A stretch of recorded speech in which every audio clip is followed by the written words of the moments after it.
Live from Town Square Towers at the heart of the Jersey Shore. Wake up with Jeremy Grunin. Get up, get out, do something. Join the conversation. 732-505-1160. News Talk Radio WOBM AM 1160 and 1310. Listen online at WOBMAM.com. Hey, welcome back. Wake up with Jeremy Grunin. 7:07, Wednesday, April 27th, 47 degrees. Get up to 55 today. WOBM AM 1160 and 1310. News Talk Radio. Streaming live on the Radio Pop app and WOBMAM.com. 732-505-1160 to join the conversation. Oh, okay. You got it. Got it. But that was like I was out. I mean, I was out. We are joined now on the line, Dr. Lisa Kassenoff. Good morning. Good morning, Jeremy. How are you? I am living the dream. How about you? Great, thank you. All right, cool. So, Lisa, could you tell us a little about yourself? Like, how did you are a family practice physician, Southern Ocean Medical Center. How does one get involved in that? Where did you come upon this field as your chosen vocation? Absolutely. So I grew up in suburban Philadelphia, and I think that I always knew that I wanted to go into medicine. I think some people are just drawn to the professions. And for me, I loved science. I loved learning about preventive health and taking care of patients. So throughout college, I obviously got a biology degree, and I also studied pre-med, pretty much your typical medical student. And I decided that I wanted to go to an osteopathic medical school, what you would call a DO, meaning that we are trained to take care of the entire patient. And from there, I would say I always believed that I wanted to be a pediatrician. I love children. I went to medical school, gung-ho pediatrics, and then I decided that I really enjoyed taking care of the whole family more than just the children. Right. So let me ask you, I mean, that you say you take care of the whole patient. Don't you think that you should get paid more because you take care of the whole patient as opposed to some of these other specialists who just take care of small parts of the patient? I guess every specialty has their role in medicine. All right. I mean, that's the politically correct answer, I guess. That is the politically correct answer. All right. So tell me, so what is really the role of a family medicine physician, though? So you talk about the whole patient, and you talked about pediatrics. So what's the difference between a pediatrician and a family medicine physician? Correct. So pediatricians really focus from infants through 18 to 21-year-olds. Internists or adult physicians tend to focus on adults ages 18 and above. From family medicine, we like to say that we care for patients from the cradle to the grave. So really we're board certified to take care of very young patients, children, adults, and also elderly patients. Okay. So this is an important question to me because I know my answer is bad. So how frequently should someone actually see their doctor? Correct. So I guess that, it really depends on the patient. I would tell my patients at least check in with me once a year. If you're young and you're healthy, come in for your yearly wellness exam, your yearly preventive medicine physical. And what we do during that physical is make sure that young, healthy patients are getting everything that they need. As far as patients as they get older, depending on their medical problems, if you have high blood pressure, diabetes, high cholesterol, we like to see you a little bit more frequently, follow up on your blood work, your medications that you're taking. And clearly, if someone is sick and they need to come to the doctor, they should obviously see us. Right. So I guess you would probably preach that, better safe than sorry, better to check in regularly and because God knows you don't want to end up catching something too late, right? Absolutely. I am a huge believer in keeping healthy patients healthy. So the idea of that is let's find a problem, let's tackle it, let's keep you healthy before it gets worse. Okay, cool. All right, so I don't know if you heard, but last hour, probably not, we had a nutritionist on, okay? And she was talking about the importance of diet. So I understand that she told us that we have to eat very limited amounts of bacon, right? Like, and that, Sorry to hear that. Yeah, I know. She taught us that blackened food isn't always great because of the sodium, et cetera. But aside from this eating thing, which I obviously clearly have to work on, how important do you believe exercise also is? So So exercise is huge, mentally and physically. I think that it's a great way to help our own being and, our society as far as mental health. Exercise is a great antidepressant. It's also great aerobic. So as far as preventing things like heart disease, diabetes, stroke, even things like cancer, really trying to get our patients to exercise. I tell them 30 minutes a day, most days of the week. If they're not able to do that, if someone really hasn't exercised in years, even going for a 5-minute walk, adding a minute a day for the next few weeks and building up to where you need to be is so helpful. Doing something is better than doing nothing. That's true. We were just I was just hearing a story yesterday, right? I think we had it on our news yesterday where we were talking about those treadmill desks are becoming like super popular, right? Yes. Yeah. Yeah, that sounds pretty much like hell to me. But I'm going to move along. So I guess you would then advocate that people should exercise every day. You're like in the like the NFL, the play 30, the 30 minutes of exercise every day, right? 30 minutes of exercise most days of the week. Okay. And now the next question that is serious, has always been an issue for me, is so how do you deal with weight loss? Because I know, so we had our nutritionist, dietitian on, and, she was trying to tell me that it's all about, everything in moderation, blah, blah, blah. If it looks really good on the menu, don't eat it. And then, then we started talking about, what's the easier way to go, which is I could just do it isogenics. I can do a cleanse and then I'm good to go. So what do you think? So I think that there's no magic, although I wish there was. Basic weight loss is calories in versus calories out. So, in order to maintain your weight, you have to eat a certain amount of calories per day to maintain, to work at a deficit, while that be from increasing exercise or decreasing calories or a combination of both. You can lose weight, and if we consume more than we can maintain, then we're going to gain weight. So I think while there is no magic, there's a lot of healthy ways to lose weight without having to be dramatic. I tell my patients that most weight loss is a half a pound to a pound a week. That's normal. That's the average. If you can lose 25 to 50 pounds over the course of a year, that's the way to approach weight loss. Doing things like The Biggest Loser and thinking that you're going to drop 15 pounds in a week is probably not realistic for most of us. Right. Right. So, what we're facing right now in America is a huge obesity epidemic in our children and our adults. A huge rise in diabetes goes along with that. So, I've been telling patients to try to follow a high-protein, low-carb diet if that's right for the rest of their health, trying to focus on healthy grains, healthy proteins, fruits, vegetables, and whole foods. Cool. So last hour we were talking a lot about omega-3s and 6s and this, that, and the other thing. The other cosmic thing to me is the vitamin D thing, right? Because I never really understood why that's important and what it means to us. So can you tell me a little bit about that? Absolutely. So vitamin D is most important to our bone health, especially to women as we age. So we know that our bones get thinner over time. That increases our risk for fractures, especially hip fractures, and hip fractures come with a lot of medical complications. So the idea of having enough vitamin D will decrease your risk of fracture. We've also found that vitamin D is good for our brain, good for us neurologically, and good for our hearts. Now, we get vitamin D from foods that we eat and also from sunshine. Most of us, especially in the winter in this area, don't get enough sunshine. When we do, we're told to wear sunscreen. And so we've become a little bit vitamin D deficient as a society. Okay. All right. So you think that? So do I take like a supplement to take my vitamin D? Should I? I mean, do my Flintstones vitamins have them? So most vitamins do have about 400 to 1,000 milligrams of vitamin D in them. So if you're vitamin D deficient, that's typically a vitamin D level, if it's measured by a lab, of lower than 20. We do recommend replacing that with a vitamin D3 supplement. The studies have been shown that the D3 seems to replace vitamin D better and keep it there over longer periods of time. Cool.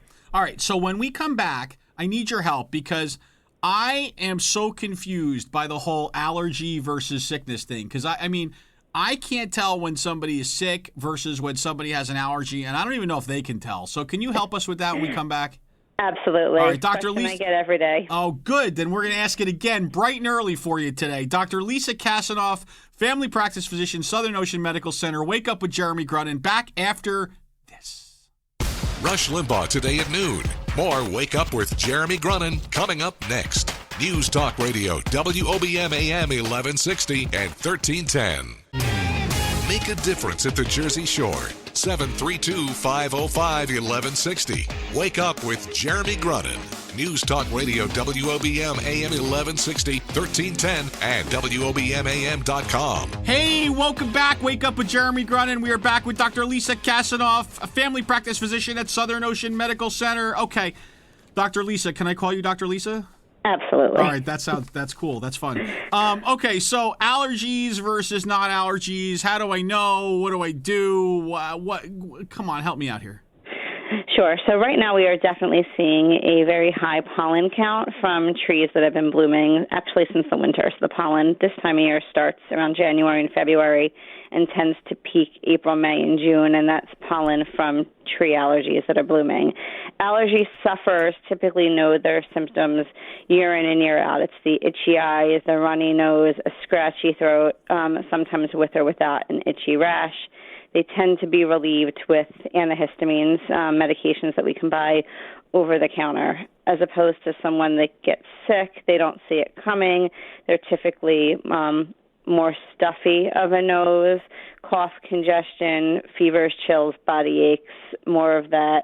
I got hit by a Mack truck and I didn't see it coming. That's more I got sick, as opposed to the allergies that tend to be a chronic condition lasting through the whole allergy season.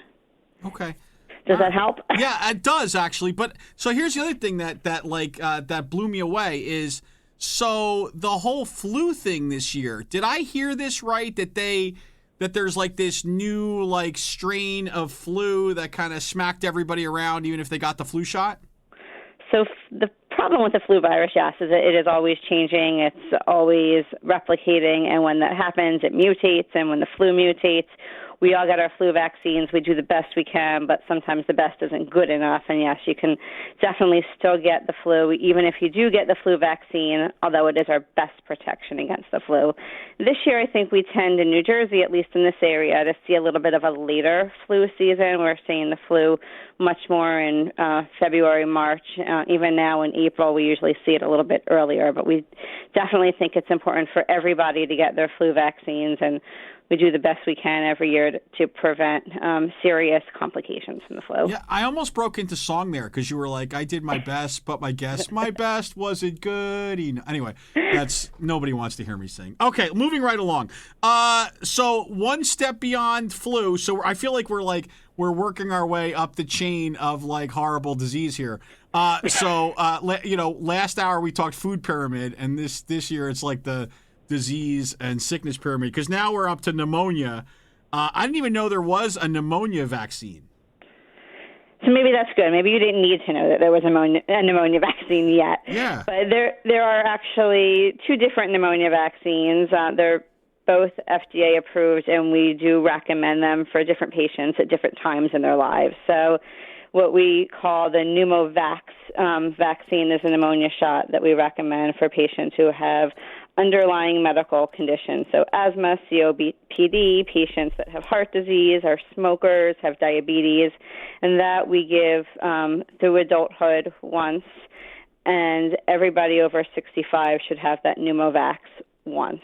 The other pneumonia shot that is newer for our adult population is called Prevnar 13. Prevnar 13 we always gave to our pediatric population, and about a year and a half ago it was recommended to start giving to every patient over the age of 65. So what does this mean? It means that it takes a little bit of education on my part from my patients who are over 65. Have you ever had a pneumonia shot? Which pneumonia shot did you have?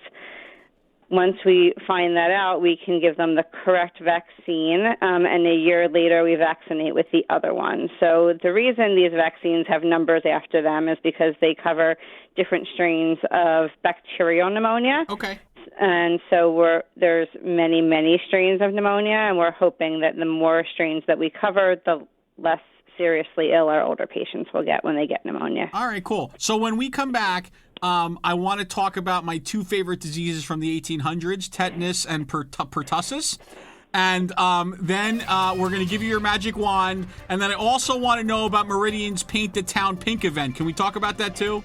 Sounds great. All right, Dr. Lisa Kassenoff. We'll go with the whole name this time. Wake Up with Jeremy Grunin. We'll be back to learn more after this.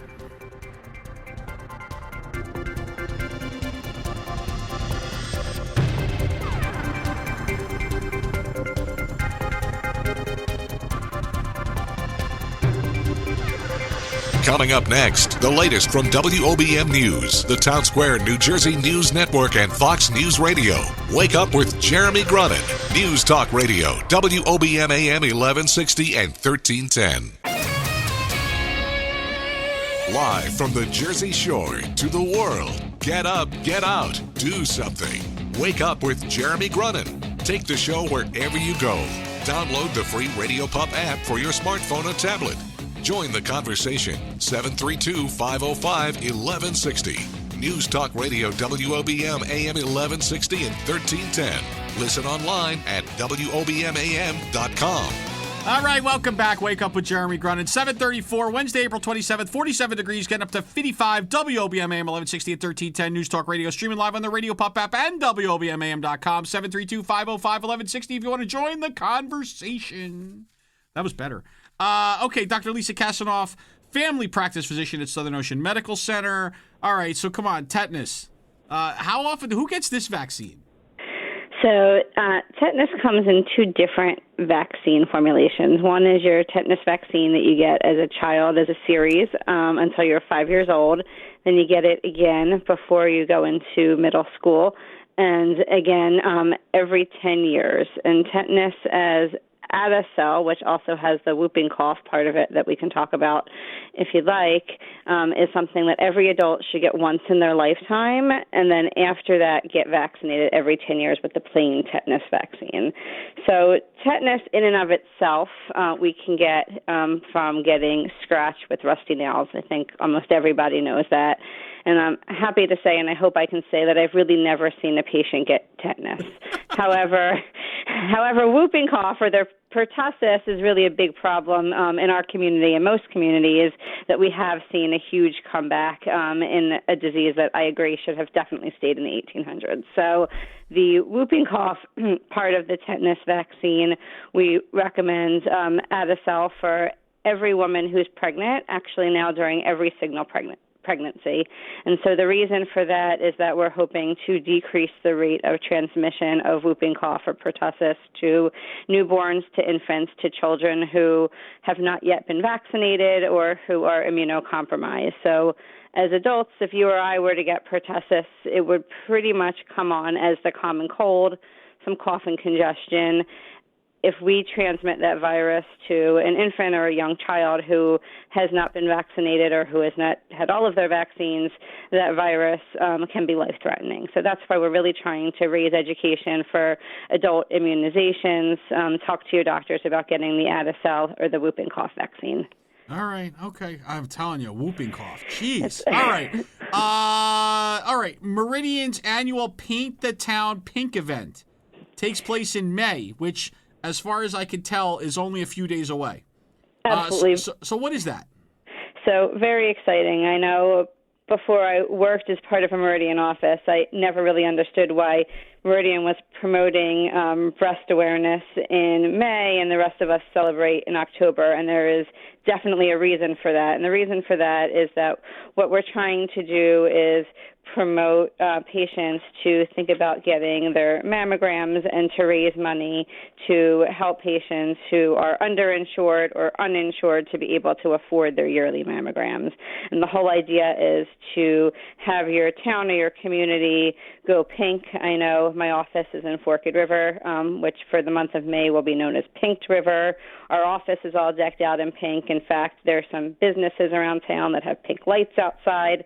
And the whole idea is to raise money and also to raise awareness in not just Ocean County, Monmouth County, and this year Middlesex County. If you go to paintthetownpink.com, you will find a whole list of events. There are yoga studios that are helping us out. There's businesses and doctors' offices throughout each of these 3 counties that are raising money and also raising awareness to fight the fight against breast cancer. Okay. Well, I know what we do here is we actually do Paint the Producer Pink. So Zach actually gets it's he doesn't know yet, and I probably just kind of messed that up, huh? All right, but we can learn about that at paintthetownpink.com or, of course, 855-PINK-411. And if you don't have letters on your phone, then, well, that's a whole separate issue. So, okay.